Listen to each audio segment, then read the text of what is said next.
ಶಿವನ 12 ಜ್ಯೋತಿರ್ಲಿಂಗಗಳು ಎಲ್ಲಿದೆ? ಈ ಜ್ಯೋತಿರ್ಲಿಂಗಗಳ ದರ್ಶನ ಮಾಡಿದ್ರೆ ಏನಾಗುತ್ತೆ?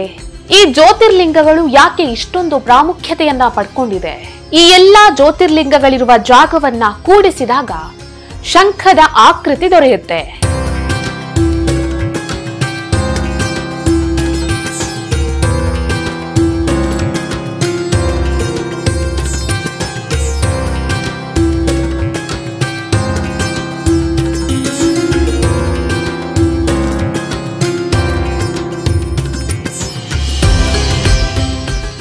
ನಮಸ್ಕಾರ. ನೀವು ಜ್ಯೋತಿರ್ಲಿಂಗಗಳ ಬಗ್ಗೆ ಕೇಳಿರಬಹುದು. ಭಾರತದಲ್ಲಿ ಒಟ್ಟು 12 ಶಿವನ ಜ್ಯೋತಿರ್ಲಿಂಗಗಳಿವೆ. ಜ್ಯೋತಿರ್ಲಿಂಗಗಳು ಅದರದ್ದೇ ಆದ ಪ್ರಾಮುಖ್ಯತೆಯನ್ನ ಹೊಂದಿದೆ. ಈ ಜ್ಯೋತಿರ್ಲಿಂಗಗಳಿರುವ ಕ್ಷೇತ್ರಗಳಿಗೆ ಸಾವಿರಾರು ಭಕ್ತರು, ಸಾವಿರಾರು ಜನರು ಭೇಟಿ ನೀಡ್ತಾರೆ. ಈ 12 ಜ್ಯೋತಿರ್ಲಿಂಗಗಳಿರುವ ಜಾಗ ಒಂದು ವಿಶೇಷ ರೀತಿಯಲ್ಲಿ ಹೆಣೆಯಲ್ಪಟ್ಟಿದೆ. ಈ ಜ್ಯೋತಿರ್ಲಿಂಗಗಳಿರುವ ಜಾಗವನ್ನ ನಾವು ಕೂಡಿಸಿದಾಗ ಅದು ಶಂಖದ ಆಕೃತಿಯಲ್ಲಿ ಕಾಣಿಸುತ್ತೆ. ಇದು ಈ ಜ್ಯೋತಿರ್ಲಿಂಗಗಳ ವಿಶೇಷತೆ ಅಂತ ಅನ್ಸುತ್ತೆ. ಈ 12 ಜ್ಯೋತಿರ್ಲಿಂಗಗಳು ಎಲ್ಲಿದೆ?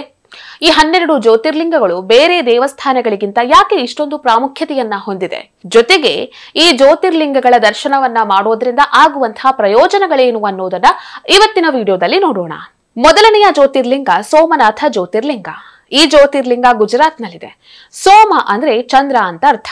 ಚಂದ್ರನು ಈ ಜ್ಯೋತಿರ್ಲಿಂಗವನ್ನ ಪ್ರತಿಷ್ಠಾಪನೆ ಮಾಡಿದ್ರಿಂದ ಇದಕ್ಕೆ ಸೋಮನಾಥ ಜ್ಯೋತಿರ್ಲಿಂಗ ಅಂತ ಕರೆಯಲಾಗುತ್ತೆ. ಸೋಮನಾಥ ಜ್ಯೋತಿರ್ಲಿಂಗದ ದರ್ಶನವನ್ನ ಮಾಡೋದ್ರಿಂದ ಸಂಪತ್ತು ವೃದ್ಧಿಸುತ್ತೆ, ಮನಸ್ಸಿಗೆ ಶಾಂತಿ ದೊರಕುತ್ತೆ ಅಂತ ನಂಬಲಾಗಿದೆ. ಎರಡನೆಯ ಜ್ಯೋತಿರ್ಲಿಂಗ ಮಲ್ಲಿಕಾರ್ಜುನ ಜ್ಯೋತಿರ್ಲಿಂಗ. ಇದು ಆಂಧ್ರ ಪ್ರದೇಶದ ಕೃಷ್ಣಾ ನದಿಯ ತೀರದಲ್ಲಿದೆ. ಇದನ್ನ ಶ್ರೀಶೈಲ ಅಂತಲೂ ಕರೀತೇವೆ. ಈ ಸ್ಥಳದಲ್ಲಿ ಶಿವನ ಜೊತೆಗೆ ದೇವಿ ಪಾರ್ವತಿಯು ಕೂಡ ನೆಲೆಸಿದ್ದಾರೆ. ಮಲ್ಲಿಕಾ ಅಂದ್ರೆ ಪಾರ್ವತಿ, ಅರ್ಜುನ ಅಂದ್ರೆ ಶಿವ ಅನ್ನುವಂಥ ಅರ್ಥ ಇದೆ. ಈ ಜ್ಯೋತಿರ್ಲಿಂಗದ ದರ್ಶನವನ್ನ ಮಾಡೋದ್ರಿಂದ ಎಲ್ಲಾ ಪಾಪಗಳಿಂದ ಮುಕ್ತಿ ಸಿಗುತ್ತೆ ಅಂತ ನಂಬಲಾಗಿದೆ. ಈ ಜ್ಯೋತಿರ್ಲಿಂಗದ ದರ್ಶನವನ್ನ ಮಾಡೋದ್ರಿಂದ ಎಲ್ಲಾ ರೀತಿಯ ದುಷ್ಟ ಶಕ್ತಿಗಳಿಂದ ಮುಕ್ತಿ ಸಿಗುತ್ತೆ ಅಂತ ನಂಬಲಾಗಿದೆ. ಮೂರನೆಯದ್ದು ಮಹಾಕಾಳೇಶ್ವರ ಜ್ಯೋತಿರ್ಲಿಂಗ. ಇದು ಮಧ್ಯಪ್ರದೇಶದ ಉಜ್ಜಯಿನಿಯಲ್ಲಿದೆ. ಇದೊಂದು ಸ್ವಯಂಭೂಲಿಂಗ ಅಂದ್ರೆ ಉದ್ಭವಲಿಂಗ. ಈ ಮಹಾಕಾಳೇಶ್ವರ ಜ್ಯೋತಿರ್ಲಿಂಗದ ದರ್ಶನವನ್ನ ಮಾಡೋದ್ರಿಂದ ಎಲ್ಲಾ ರೀತಿಯ ಭಯ ದೂರವಾಗುತ್ತೆ ಅಂತ ನಂಬಲಾಗಿದೆ. ಇನ್ನು ನಾಲ್ಕನೆಯದು ಓಂಕಾರೇಶ್ವರ ಜ್ಯೋತಿರ್ಲಿಂಗ. ಇದು ಮಧ್ಯಪ್ರದೇಶದ ನರ್ಮದಾ ನದಿಯ ತೀರದಲ್ಲಿದೆ. ಇಲ್ಲಿ ಒಟ್ಟು 2 ಜ್ಯೋತಿರ್ಲಿಂಗಗಳಿವೆ. ಒಂದು ಓಂಕಾರೇಶ್ವರ ಜ್ಯೋತಿರ್ಲಿಂಗ, ಮತ್ತೊಂದು ಅಮರೇಶ್ವರ ಜ್ಯೋತಿರ್ಲಿಂಗ. ಈ ಕ್ಷೇತ್ರಕ್ಕೆ ಭೇಟಿ ನೀಡಿ ಜ್ಯೋತಿರ್ಲಿಂಗದ ದರ್ಶನವನ್ನ ಪಡೆಯೋದ್ರಿಂದ ಮನಸ್ಸಿಗೆ ನೆಮ್ಮದಿ ಹಾಗೂ ಶಾಂತಿ ಲಭಿಸುತ್ತೆ ಅಂತ ನಂಬಲಾಗಿದೆ. ಐದನೇದ್ದು ಭೀಮಶಂಕರ ಜ್ಯೋತಿರ್ಲಿಂಗ. ಇದು ಮಹಾರಾಷ್ಟ್ರದ ಭೀಮಾ ನದಿಯ ತೀರದಲ್ಲಿದೆ. ಶಿವನು ಭೀಮ ಅನ್ನುವಂಥ ಒಬ್ಬ ರಾಕ್ಷಸನನ್ನ ಸಂಹಾರ ಮಾಡಿದ್ದ ಸ್ಥಳಕ್ಕೆ ಭೀಮಶಂಕರ ಜ್ಯೋತಿರ್ಲಿಂಗ ಅನ್ನುವಂಥ ಹೆಸರು ಬಂದಿದೆ. ಈ ಜ್ಯೋತಿರ್ಲಿಂಗದ ದರ್ಶನವನ್ನ ಮಾಡೋದ್ರಿಂದ ಅಂದುಕೊಂಡ ಕೆಲಸಗಳಲ್ಲಿ ಜಯವನ್ನ ಸಾಧಿಸಬಹುದು ಅನ್ನುವಂಥ ನಂಬಿಕೆ ಇದೆ. ಆರನೆಯದ್ದು ಕೇದಾರನಾಥ ಜ್ಯೋತಿರ್ಲಿಂಗ. ಈ ಜ್ಯೋತಿರ್ಲಿಂಗ ಉತ್ತರಾಖಂಡ್ನ ಮಂದಾಕಿನಿ ನದಿಯ ತೀರದಲ್ಲಿದೆ. ಈ ದೇವಸ್ಥಾನ ವರ್ಷದ 6 ತಿಂಗಳು ಮಾತ್ರ ತೆರೆದಿರುತ್ತೆ. ಆದಿಗುರು ಶಂಕರಾಚಾರ್ಯರು ಈ ಕೇದಾರನಾಥ ದೇವಾಲಯವನ್ನ ಸ್ಥಾಪನೆ ಮಾಡಿದ್ರು ಅಂತ ಹೇಳಲಾಗುತ್ತೆ.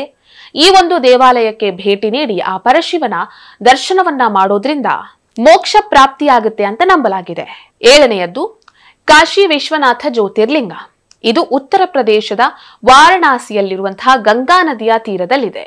ಜನರು ಮುಕ್ತಿಯನ್ನ ಪಡೆಯೋದಕ್ಕಾಗಿ ಈ ಜಾಗಕ್ಕೆ ಆಗಮಿಸ್ತಾರೆ. ಇಲ್ಲಿ ಶಿವನನ್ನ ವಿಶ್ವೇಶ್ವರ ಅಥವಾ ವಿಶ್ವನಾಥ ಅಂತ ಹೇಳಿ ಕರೆಯಲಾಗುತ್ತೆ. ಅಂದ್ರೆ ಶಿವನು ವಿಶ್ವಕ್ಕೆ ಅಧಿಪತಿ ಅನ್ನುವಂಥದ್ದು ಈ ಒಂದು ಪದದ ಅರ್ಥವಾಗಿದೆ. ಈ ಜ್ಯೋತಿರ್ಲಿಂಗದ ದರ್ಶನವನ್ನ ಮಾಡೋದ್ರಿಂದ ಎಲ್ಲಾ ರೀತಿಯ ಪಾಪಗಳಿಂದಲೂ ಕರ್ಮಗಳಿಂದಲೂ ಮುಕ್ತಿ ಸಿಗುತ್ತೆ ಅಂತ ನಂಬಲಾಗಿದೆ. ಎಂಟನೇದು ವೈದ್ಯನಾಥ ಜ್ಯೋತಿರ್ಲಿಂಗ. ಇದು ಜಾರ್ಖಂಡ್ನಲ್ಲಿದೆ. ರಾವಣನು ಶಿವನ ಕುರಿತಾಗಿ ತಪಸ್ಸು ಮಾಡಿದ ಜಾಗ ಇದು ಅಂತ ನಂಬಲಾಗಿದೆ. ಈ ಕ್ಷೇತ್ರಕ್ಕೆ ಭೇಟಿ ನೀಡಿ ಆ ಪರಮೇಶ್ವರನ ದರ್ಶನವನ್ನ ಪಡೆಯೋದ್ರಿಂದ ಎಲ್ಲಾ ರೀತಿಯ ರೋಗಗಳಿಂದ ಮುಕ್ತಿಯನ್ನ ಪಡೆಯಬಹುದು ಅಂತ ಹೇಳಲಾಗುತ್ತೆ. ಒಂಬತ್ತನೆಯದ್ದು ತ್ರಯಂಬಕೇಶ್ವರ ಜ್ಯೋತಿರ್ಲಿಂಗ. ಇದು ಮಹಾರಾಷ್ಟ್ರದ ನಾಸಿಕ್ ಜಿಲ್ಲೆಯಲ್ಲಿರುವ ಗೋದಾವರಿ ನದಿಯ ತೀರದಲ್ಲಿದೆ. ಈ ದೇವಾಲಯವು ಬ್ರಹ್ಮಗಿರಿ, ನೀಲಗಿರಿ ಮತ್ತು ಕಲಗಿರಿ ಅನ್ನುವ ಬೆಟ್ಟಗಳ ನಡುವೆ ಇದೆ. ಈ ಒಂದು ಜ್ಯೋತಿರ್ಲಿಂಗದ ದರ್ಶನವನ್ನ ಪಡೆಯೋದ್ರಿಂದ ಎಲ್ಲಾ ರೀತಿಯ ಆಸೆಗಳು ಈಡೇರುತ್ತೆ ಅಂತ ಹೇಳಲಾಗುತ್ತೆ. 10ನೆಯ ಜ್ಯೋತಿರ್ಲಿಂಗ ನಾಗೇಶ್ವರ ಜ್ಯೋತಿರ್ಲಿಂಗ. ಇದು ಗುಜರಾತ್ನ ದ್ವಾರಕೆಯಲ್ಲಿದೆ. ಈ ಜ್ಯೋತಿರ್ಲಿಂಗ ಭಾರತದ ಅತ್ಯಂತ ಪುರಾತನ ಅರಣ್ಯವಾದ ತಾರಕಾರಣ್ಯದಲ್ಲಿ ಇದೆ ಅಂತ ನಂಬಲಾಗಿದೆ. ಈ ಜ್ಯೋತಿರ್ಲಿಂಗದ ದರ್ಶನವನ್ನ ಮಾಡೋದ್ರಿಂದ ಎಲ್ಲಾ ಪಾಪಗಳಿಂದ ಮುಕ್ತಿ ಸಿಗುತ್ತೆ ಅಂತ ನಂಬಲಾಗಿದೆ. 11ನೆಯ ಜ್ಯೋತಿರ್ಲಿಂಗ ರಾಮೇಶ್ವರ ಜ್ಯೋತಿರ್ಲಿಂಗ. ಇದು ತಮಿಳುನಾಡಿನ ರಾಮನಾಥಪುರಂ ಜಿಲ್ಲೆಯಲ್ಲಿದೆ. ರಾಮನು ರಾವಣನ ಸಂಹಾರ ಮಾಡಿದ ನಂತರ ಬ್ರಹ್ಮ ಹತ್ಯಾ ದೋಷಕ್ಕೆ ಒಳಗಾಗ್ತಾನೆ. ಆ ಒಂದು ದೋಷದಿಂದ ಮುಕ್ತನಾಗೋದಕ್ಕಾಗಿ ಶಿವನ ಕುರಿತು ತಪಸ್ಸನ್ನ ಇದೇ ಜಾಗದಲ್ಲಿ ಮಾಡ್ತಾನೆ. ಆಗ ಶಿವನು ರಾಮನ ತಪಸ್ಸಿಗೆ ಒಲಿದು ರಾಮದೇವರ ದೋಷವನ್ನ ಪರಿಹರಿಸಿದನು ಅನ್ನುವಂತಹ ನಂಬಿಕೆ ಇದೆ. ಈ ದೇವಸ್ಥಾನಕ್ಕೆ ಭೇಟಿ ನೀಡೋದ್ರಿಂದ ಮಾಡಿದ ಪಾಪಗಳೆಲ್ಲ ಪರಿಹಾರವಾಗಿ ಸ್ವರ್ಗ ಪ್ರಾಪ್ತಿಯಾಗುತ್ತೆ ಅಂತ ಹೇಳಲಾಗುತ್ತೆ. ಕೊನೆಯ ಜ್ಯೋತಿರ್ಲಿಂಗ ಕೃಷ್ಣೇಶ್ವರ ಜ್ಯೋತಿರ್ಲಿಂಗ. ಇದು ಮಹಾರಾಷ್ಟ್ರದ ಔರಂಗಾಬಾದ್ನಲ್ಲಿದೆ. ಇಲ್ಲಿ ಕೃಷ್ಣೇಶ್ವರ ಅಂತ ಹೇಳಿದ್ರೆ ಕರುಣಾಳು ಅನ್ನುವಂಥ ಅರ್ಥ ಇದೆ. ಮೊಘಲರು ಈ ದೇವಾಲಯವನ್ನ ನಾಶಗೊಳಿಸಿದ್ರು ಅಂತ ಹೇಳಲಾಗುತ್ತೆ. ತದನಂತರ ಛತ್ರಪತಿ ಶಿವಾಜಿ ಮಹಾರಾಜರ ತಾತ ಮಾಲೋಜಿ ಭೋನ್ಸ್ಲೆ ಈ ದೇವಾಲಯವನ್ನ ಮರು ನಿರ್ಮಾಣ ಮಾಡಿದ್ರು ಅಂತ ಹೇಳಲಾಗುತ್ತೆ.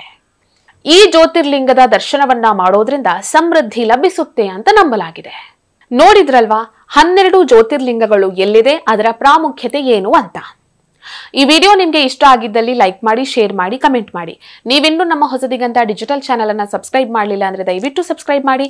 ಹೆಚ್ಚಿನ ಮಾಹಿತಿಗಾಗಿ ಪಕ್ಕದಲ್ಲಿ ಇರುವಂತಹ ಬೆಲ್ ಐಕನ್ ಅನ್ನ ಪ್ರೆಸ್ ಮಾಡಿ.